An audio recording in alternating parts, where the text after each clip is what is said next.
প্রাচীনকালে অযোধ্যা নগরীর রাজা ছিলেন দশরথ। তার ৩ রানী কৌশল্যা, কৈকেয়ী এবং সুমিত্রা। দীর্ঘদিন পুত্র সন্তান না হওয়ায় রাজা পুত্র কামেষ্টি যজ্ঞ করেন। যজ্ঞের ফলে কৌশল্যার গর্ভে রাম, কৈকেয়ীর গর্ভে ভরত এবং সুমিত্রার গর্ভে লক্ষ্মণ ও শত্রুঘ্নের জন্ম হয়।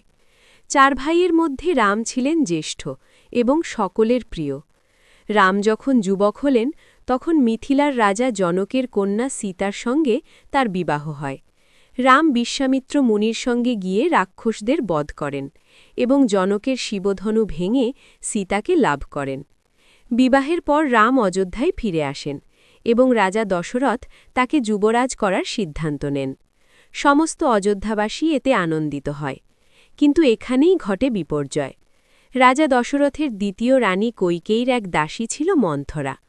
মন্থরা কৈকেয়ীকে কুপরামর্শ দেয় যে রাম যুবরাজ হলে ভরতের কোনো অধিকার থাকবে না। কৈকেয়ী পূর্বে রাজা দশরথকে যুদ্ধক্ষেত্রে প্রাণ বাঁচিয়েছিলেন, আর তার বদলে দশরথ তাকে 2টি বর দিয়েছিলেন। কৈকেয়ী সেই বর 2টি চান। প্রথম, ভরতকে যুবরাজ করতে হবে। দ্বিতীয়, রামকে 14 বছরের জন্য বনবাসে পাঠাতে হবে। রাজা দশরথ রাজবংশের সত্য রক্ষা করতে বাধ্য হন। তিনি অত্যন্ত দুঃখ পান, কিন্তু বর প্রত্যাহার করতে পারেন না। রাম এ সংবাদ শুনে একটুও দুঃখ করেন না। তিনি বলেন, পিতার আদেশ পালন করাই আমার কর্তব্য। রাম বনবাস গ্রহণ করেন। সীতা বলেন, স্বামী কোথায় যাবেন, পত্নী সেখানেই যাবে। তিনি রামের সঙ্গে বনে যাওয়ার জন্য জেদ ধরেন। লক্ষ্মণও বলেন, দাদা, আমি তোমার সেবা করব এবং রক্ষা করব। অবশেষে রাম, সীতা ও লক্ষ্মণ 3 জনেই বনের পথে যাত্রা করেন।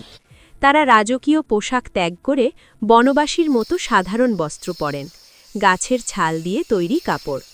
রাম চলে যাওয়ার পর রাজা দশরথ পুত্র শোকে অসহ্য যন্ত্রণায় মারা যান। ভরত তখন মাতুলালয়ে ছিলেন। ফিরে এসে সব শুনে তিনি মা কৈকেয়ীকে ধিক্কার দেন এবং রামকে ফিরিয়ে আনার জন্য বনে যান। কিন্তু রাম পিতৃবাক্য পালন করতে অটল থাকেন। ভরত রামের খড়ম বা পাদুকা নিয়ে ফিরে অযোধ্যায় রাজ্য শাসন করেন, কিন্তু সিংহাসনে বসেন না। রামের প্রতীক হিসেবে খড়ম রেখে শাসন করেন। এভাবেই রামের 14 বছরের বনবাস শুরু হয়। এই কাহিনী থেকে আমরা শিখি পিতৃভক্তি, সত্য পালন এবং কর্তব্যনিষ্ঠার মহিমা। রাম মর্যাদা পুরুষোত্তম, যিনি নিজের সুখ ত্যাগ করে ধর্ম রক্ষা করেন।